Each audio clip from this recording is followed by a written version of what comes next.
Dear students, जैसे मैंने पहले बोला आपसे, जो इसरो के इंटरव्यू की गाइडलाइंस थी, जिसमें मैं कुछ स्टूडेंट्स ने मेरे को पर्सनली लिखा और यूट्यूब के नीचे लिंक भी मेरे को शेयर किया, कमेंट्स लिखा कि उन्हें दो चीजों में गाइडेंस चाहिए। एक तो चाहिए आप उनको मटेरियल साइंस को कैसे हैंडल किया जाए इंटरव्यू के लिए, और जेट एंड रॉकेट प्रोपल्शन, ठीक है ना। तो मैं एक्चुअली इस छोटे से वीडियो में आपको बताऊंगा मैं कि what is the difference between jet and rocket propulsion. ये हम जो डिस्कशन कर रहे हैं ये सिर्फ इंटरव्यू के लिए है, इसरो के इंटरव्यू के लिए जो कभी आप फेस करने वाले हैं वेरी सून, ठीक है ना। तो जेट प्रोपल्शन मींस जैसे एयरक्राफ्ट होता है ना, एयरक्राफ्ट की विंग्स के नीचे इंजन्स होते हैं, ठीक है ना। अगर उसका क्रॉस सेक्शन देखेंगे तो देखो क्रॉस सेक्शन कुछ ऐसे आता है उसका। एयरक्राफ्ट इधर जा रहा है और हमारा चार्ज जो है, चार्ज क्या है यहां पे, एयर। तो एयरक्राफ्ट तो एटमॉस्फेयर में मूव कर रहा है ना, तो एयर इज अ चार्ज। तो शुरुआत में होता है डिफ्यूजर। क्योंकि जिस एयरक्राफ्ट की स्पीड से आगे जा रहा है, एयर भी उसी इंजन में उसी स्पीड से आएगी, तो डिफ्यूजर होगा तो रिटार्ड करके उसे जीरो वेलोसिटी पे ले आएगा, ठीक है ना। एंड उसके बाद क्या होता है, एक होता है कंप्रेसर। यहां पे आएगा compressor, and this compressor is connected with compressor turbine. Compressor turbine, ये कंप्रेसर टरबाइन क्या होती है, वंस अगेन ये कंप्रेसर टरबाइन क्या होती है, जैसे ये कंप्रेसर में प्रेशर बढ़ा तो उसके बाद हमारी एयर आ गई कंबशन चैम्बर में, ये कंबशन चैम्बर है, यहां बर्निंग हुई। अगर इसे टीएस डायग्राम पर देखेंगे हम इसे, तो कुछ ऐसे है, ये कंप्रेसर का पार्ट है, कंबशन हुआ, प्रेशर तो कांस्टेंट रहेगा, टेम्परेचर पर बढ़ जाएगा उसका। तो उसके बाद हमने सिर्फ एक पोर्शन ही टरबाइन में एक्सपेंड किया, just sufficient to operate the compressor, इसलिए इस टरबाइन को बोलते हैं वो कंप्रेसर टरबाइन। ये उसका क्रॉस सेक्शन है, जो हमारा जेट इंजन है इसका क्रॉस सेक्शन है। Now here there are nozzles, तो हमारा रिमेनिंग एक्सपेंशन है जो होता है नोजल में, ठीक है ना। हमारा एक्सपेंशन होता है नोजल में, ये टेल पाइप है यहां पे। तो नोजल में जो एक्सपेंशन होगा, जो उसकी वेलोसिटी है चार्ज की बहुत ज्यादा हो जाएगी। लेट अस से v2 is the velocity with which the charge is coming out of the jet engine, and v1 is the velocity with which charge is entering into the jet engine. So v2 minus v1 multiplied by the mass flow rate of charge will give you thrust. So because of this thrust only aircraft moves in the forward direction. ये jet engine का principal होता है। अब देखो बहुत तरह के jet engine होते हैं। पहला है टर्बोजेट। तो जो मैंने आपसे डिस्कस किया ना, ये टर्बोजेट इंजन है, ठीक है ना। इस टर्बोजेट इंजन में प्रॉब्लम क्या है, जब हमारा एयरक्राफ्ट स्टेशनरी कंडीशन में है तो चार्ज अवेलेबल नहीं है कि नहीं। तो चार्ज अवेलेबल नहीं है तो हमारी उसकी ना तो थ्रस्ट प्रोड्यूस होगा सफिशिएंट, ना एफिशिएंसी अच्छी होगी, ठीक है। टर्बोजेट इंजन में दूसरा इंजन हमारा होता है टर्बोप्रॉप। टर्बोप्रॉप में क्या करते हैं, सेम इंजन होता है, आगे एक प्रोपेलर फिट कर देते हैं, ठीक है। तो उससे क्या होता है, जो हमारा इंजन स्टेशनरी होता है ना, it draws air into the combustion chamber. तो ज्यादा एयर अवेलेबल होगी कंबशन चैम्बर में तो ज्यादा थ्रस्ट प्रोड्यूस होगा। तो जो टर्बोप्रॉप इंजन होते हैं, they produce lot of thrust in the beginning, क्यों, सफिशिएंट चार्ज अवेलेबल है। पर एक एल्टीट्यूड पे जाने के बाद जब हमारा एयरक्राफ्ट फुल स्पीड पे चल रहा है। अब क्या होगा, इसमें कंबशन चैम्बर में ज्यादा एयर आ गई। कंबशन मेंटेन करने के लिए कुछ एयर फ्यूल रेशो होना चाहिए, कुछ एयर फ्यूल रेशो होना चाहिए, तो आपको ज्यादा फ्यूल सप्लाई करना पड़ेगा। Only then the combustion will take place, otherwise combustion will not take place. तो जब हमारा फुली ऑपरेटिंग कंडीशन में ऊपर फुल स्पीड पे चल रहा है तो उसकी एफिशिएंसी कम होती है टर्बोप्रॉप की। ये एक चीज और होती है यहां पे, कंबशन चैम्बर में एक पायलट फ्लेम होती है, pilot flame. Pilot flame makes sure that combustion takes place in case our regular combustion process fails. ठीक है ना, टर्बोजेट, टर्बोप्रॉप। टर्बोजेट में भी एक प्रॉब्लम है, हमने वो देखा ना, जिसमें थ्रस्ट प्रोड्यूस नहीं हो रहा शुरुआत में। टर्बोप्रॉप में क्या है, जब हमारा एयरक्राफ्ट फुल स्पीड में चल रहा है तब एफिशिएंसी नहीं है। तो इसके लिए ना एक सॉल्यूशन है। नेक्स्ट आपको जेट इंजन है टर्बोफैन, टर्बोफैन इंजन। ये टर्बोफैन क्या होता है, देखो चीज तो सेम ही है, ये चीज तो सेम ही है। ये आपका इंजन है, अंदर सेम चीज रहेगी, compressor, turbine, compressor turbine and later on nozzles. पर इसमें एक सेपरेट केसिंग होती है, separate casing, and in here there is a fan, और यहां पे कुछ गेट्स होते हैं, चैनल होते हैं, चैनल होते हैं। We are discussing turbofan.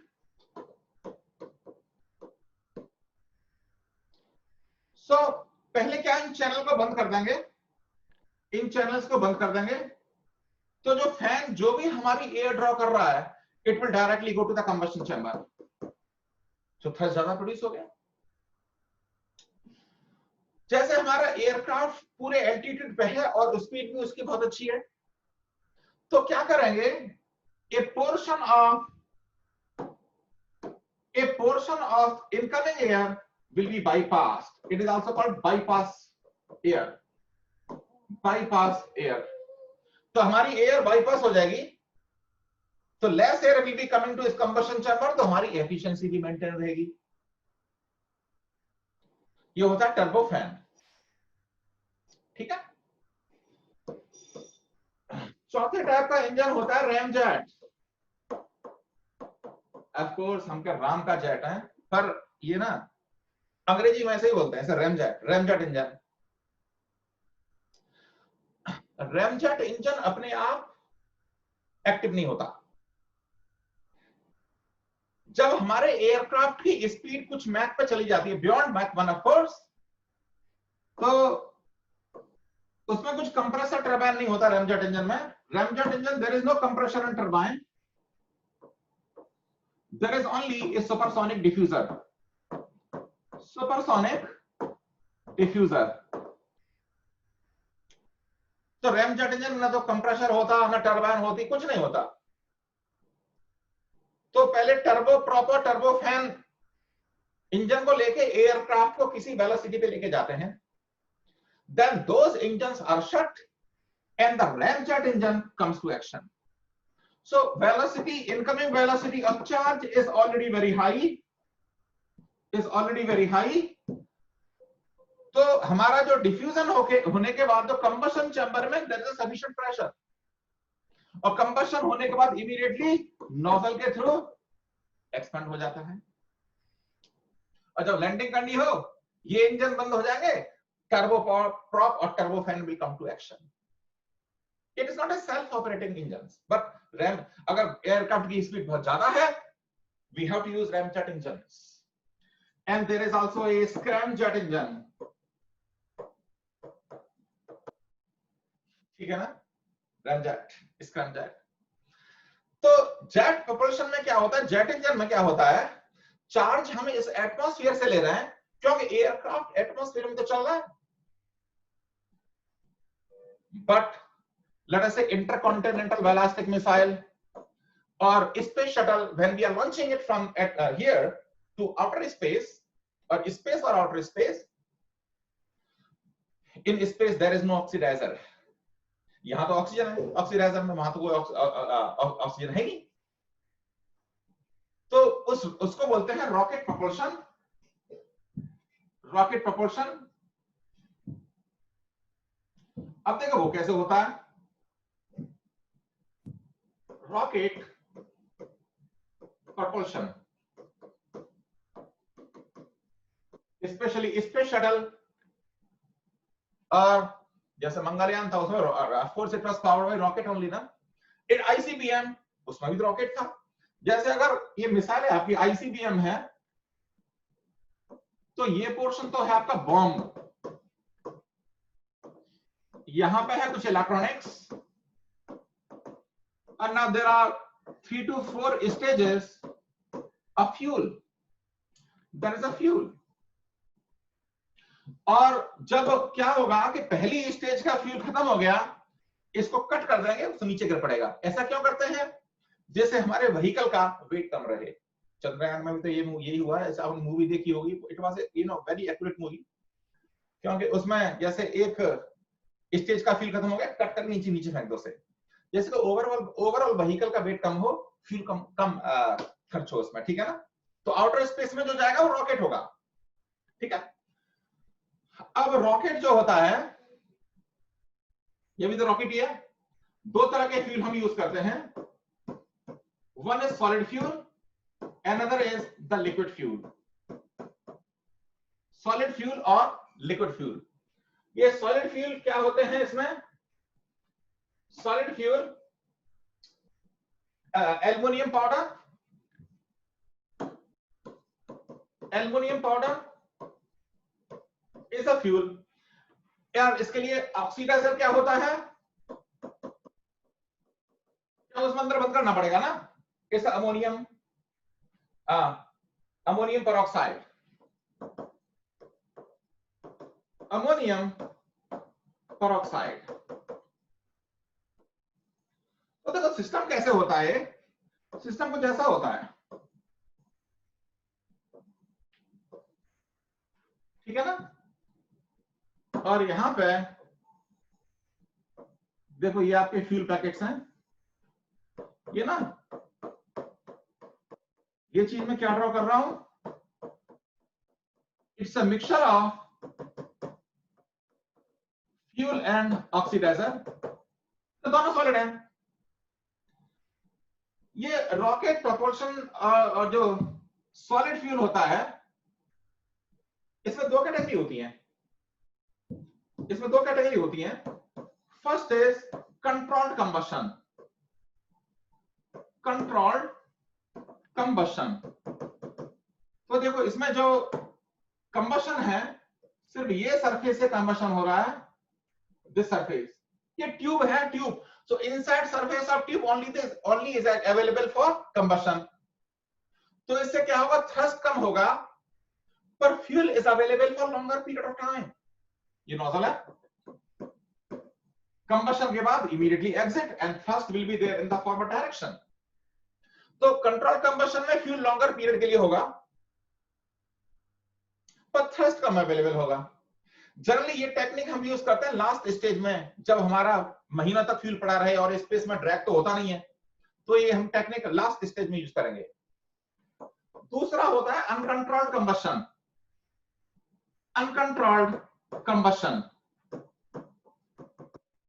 इसमें क्या होता है, अनकंट्रोल्ड कंबशन में क्या होता है, जो हमारे फ्यूल पैकेट्स हैं, देखो इस फॉर्म में है,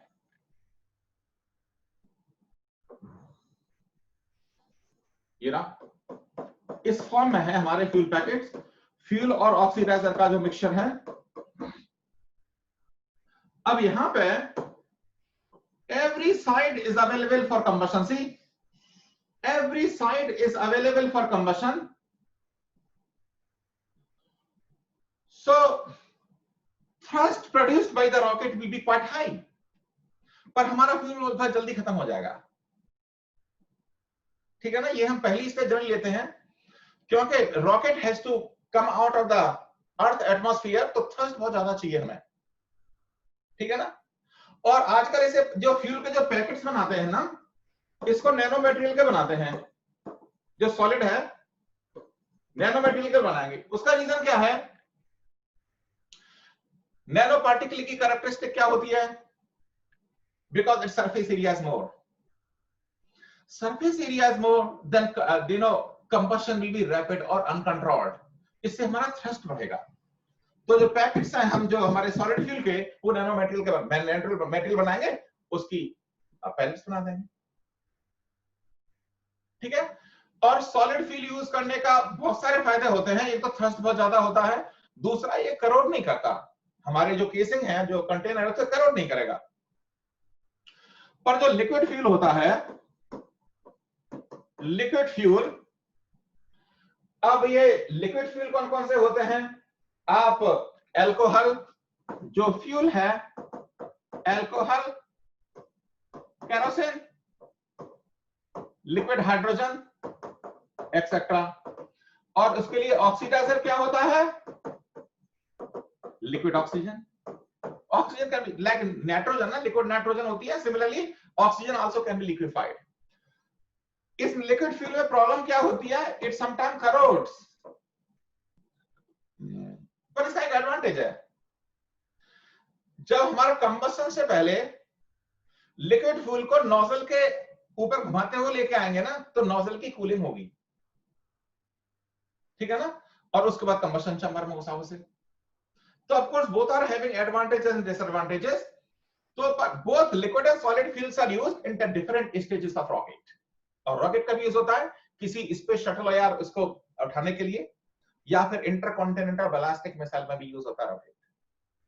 तो देखो इस लेक्चर में क्या बताया मैंने, जेट प्रोपल्शन में क्रॉस सेक्शन क्या होता है इंजन का, और रॉकेट प्रोपल्शन क्या होता है, डिफरेंस क्या होता है, ये आपको बहुत जरूरत होगी इसमें इंटरव्यू में। और दूसरा लेक्चर में आपको बताऊंगा थोड़े टाइम के बाद कि मटेरियल साइंस को इसरो इंटरव्यू के लिए कैसे हैंडल किया जाए। Thank you very much.